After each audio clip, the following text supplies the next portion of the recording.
becoming everybody's grandpa, the spontaneous quip that turned a young singer into an old favorite. Louis Marshall Jones knew dreams have a better chance of coming true when they're mixed with a liberal dose of perseverance and perspiration.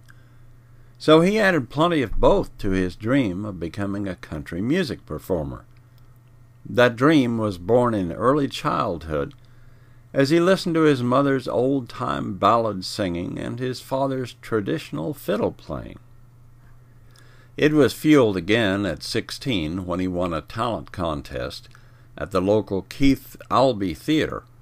As he collected the $50 prize in $10 gold pieces, he immediately traded in the 75-cent guitar he had been using for a more expensive model. And now, here he was 6 years later, still following that dream. He had been touring the Northeast with ballad singer Bradley Kincaid's band and playing with them on Boston radio station WBZ. At 22, it was beginning to look as if Marshall might soon join the ranks of the young up-and-coming country musicians. Bradley Kincaid, however, would make sure that would never happen. Oh, he would help Marshall become an up-and-coming country musician, but because of a spontaneous comment he would later make, Jones would never be young. As the two became friends, Kincaid began to kid Marshall about his gruff-voiced manner and slow-moving country style. Once, when Marshall was grumbling about having to get up so early to bring the radio station on the air, Bradley made the remark that he reminded him of an old grandpa. That good-natured quip sparked their imaginations and spawned a vision that would produce one of the Grand Ole Opry's most beloved characters. They both knew that a gimmick would help the young entertainer stand out from the competition, since, as Kincaid had pointed out, Marshall acted older than his age. Why couldn't he become older? After all, he had always loved the old-time traditional mountain music. In fact, when he was a teenager playing on a radio station in Akron, Ohio, a listener had inquired about his age, saying, "You sound like an old man." Back then, he had billed himself as a young singer of old songs. They could simply move him ahead in time as an old singer of old songs. They turned to their vaudeville friend, Bert Swore, for assistance.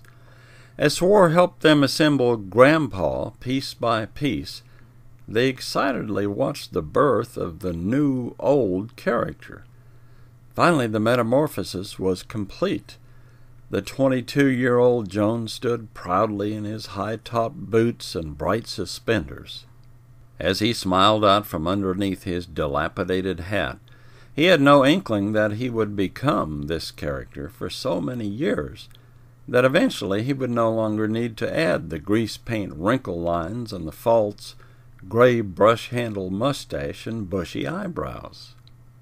In 1937, Marshall would set out on his own. Even then, however, he wouldn't be totally alone. Another musician would befriend him, like Kincaid had, and help to complete his transformation.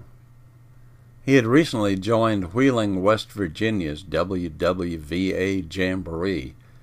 There he met Cynthia Mae Carver, who performed with the stage name of Cousin Emmy.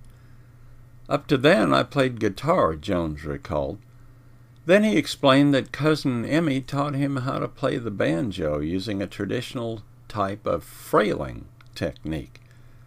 "It's called the drop-thumb style," he continued, "where the thumb drops from the first and second down to the fifth string." The banjo, especially with the old-style method he had learned, fit his grandpa character perfectly. While he was playing at the Wheeling Jamboree, he also learned a large number of traditional mountain ballads. With his expanded repertoire and newly acquired banjo skills, Grandpa Jones was ready to face the future.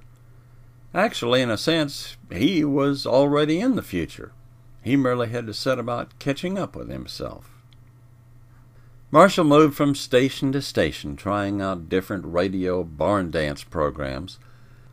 Like many of the other country legends in waiting, he was searching for the door that would open to the next step in his career and eventually lead him to one of the barn dance giants like the Grand Ole Opry. He tried out WTIC in Hartford, Connecticut, then moved on to Fairmont, West Virginia's WMNN. That door finally cracked open at station WLW in Cincinnati. At the station's Boone County Jamboree, he met Merle Travis and the Delmore brothers, Alton and Rabin. All three, like Marshall, were destined to write their own chapters in country music history. They decided to team up as a gospel quartet called the Browns Ferry Four. A new kid on the block named Red Foley also joined them from time to time. Marshall made another important friend during this time, Sid Nathan, the owner of a local record shop. Nathan would later form an independent recording studio called King Records. The Browns Ferry Four would make the company's first recordings, and Marshall would later cut his own records there. The stage was now set for the introduction to the world of Grandpa. His national curtain call came in the mid-40s. Working with King Records, he turned out a series of successful records, including It's Raining Here This Morning, Mountain Dew, and two of his own songs, Rattler and 8 More Miles to Louisville. In addition to his recording success, he was ushered into the family of the Grand Ole Opry. Grandpa's recording career trailed off after that, although he had a couple more hits in the 60s with All-American Boy and his popular version of Jimmie Rogers' T for Texas. But that was okay. He had already created a lasting place in country music history for Grandpa Jones. That place would be confirmed in 1978 with his induction into the Country Music Hall of Fame.